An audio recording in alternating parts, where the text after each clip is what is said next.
আছিয়ার বড় বোনের বয়স মাত্র ১৪ বছর। বিয়ের বর্ণির সাজ না শুকাতে ভয় আর আতঙ্কে রাত কাটাতে শুরু হলো তার। রাত হলে অন্ধকারে কে যেন পেছন থেকে তাকে জড়িয়ে ধরে, ভয়ানক কিছু করতে চায়।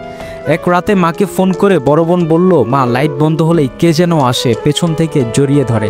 আমি বুঝতে পারি এটা আমার স্বামী না। মা প্রথমে গুরুত্ব দিলেন না, বললেন হয়তো তোর জামাই হবে, তুই বুঝতে পারিস না। কিন্তু বড় বোন হাল ছাড়ল না, বলল, মা, আমি চিনি ওকে, আও ধরলে আমি বুঝতে পারি, কিন্তু এটা সে না, অন্য কেউ। মা এবার চিন্তিত হলেন। বড় মেয়েটার ভয় দূর করতেই ছোট্ট ৮ বছরের আছিয়াকে পাঠিয়ে দিলেন সেখানে। হয়তো মনে করেছিলেন ছোট বোন থাকলে বড় বোনের কিছুটা স্বস্তি থাকতে পারে, কিন্তু মা জানতেন না এটি হবে তার সবচেয়ে বড় ভুল। ছোট নিষ্পাপ মেয়েটিকে পাঠিয়েছিলেন নিরাপত্তার আশায়, কিন্তু সেটাই হলো তার জীবনের শেষ যাত্রা। আছিয়া হয়তো বুঝতেই পারেনি কি ঘটছে। সে জানতো না কিছু নরপশুর কামনার খেলায় তার ছোট্ট জীবনটি তুচ্ছ হয়ে যাবে। বড় বোনকে বাঁচাতে গিয়ে হয়তো নিজেই ধরা দিল সেই হায়নাদের কাছে। তাদের হিংস্র থাবায় নিঃশেষ হয়ে গেল সেই ৮ বছরের ছোট্ট প্রাণটা।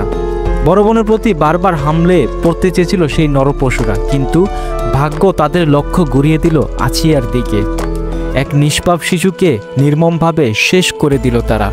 এখন কাঁদছে মেজ বোন। ৯ বছরের ছোট্ট মেয়েটি বিলাপ করছে, আমার বোন আসিয়া ভাত খাইতে চাইতো না, আমি ওরে মুখে তুলে খাওয়াই দিতাম, এখন আমি কারে খাওয়াই দেব? আমারে জড়ায় ধরতো, দুষ্টামি করতো, এখন কে আমারে জড়াইয়া ধরবে? ৩ বোন ১ ভাই, ছিল ভালোবাসার ভরা সংসার। আছিয়া আর মেজ বোন একসঙ্গে স্কুলে যেত, খেলে ক্লান্ত হয়ে ঘুমিয়ে পড়তো, বকা খেলে একে অপরকেই আগলে রাখতো। আজ সব কিছু যেন এলোমেলো হয়ে গেছে। মাত্র ৪ দিনের ব্যবধানে এই পরিবার হারিয়ে ফেলেছে তাদের ছোট্ট সুখের আলো। মা এখন শূন্য কোলে বসে আছে, বোন এখন নিঃসঙ্গ, বাবা প্রতিবন্ধী কিন্তু নির্বাক। এই শোক কি কোনোদিন শেষ হবে? এই ক্ষত কি কোনোদিন ভরবে? এখন হয়তো মামলা চলবে, বছর পর বছর কোর্টে হাজিরা হবে, হয়তো আইনি জটিলতার সময় পেরিয়ে যাবে, কিন্তু আছিয়াকে কি ফিরে আসবে? এবার কি কেউ আছিয়ার কান্না শুনবে? কেউ কি সে হায়নাদের ফাঁসিতে ঝোলাবে? নাকি এই সমাজ আবার চুপচাপ থেকে যাবে?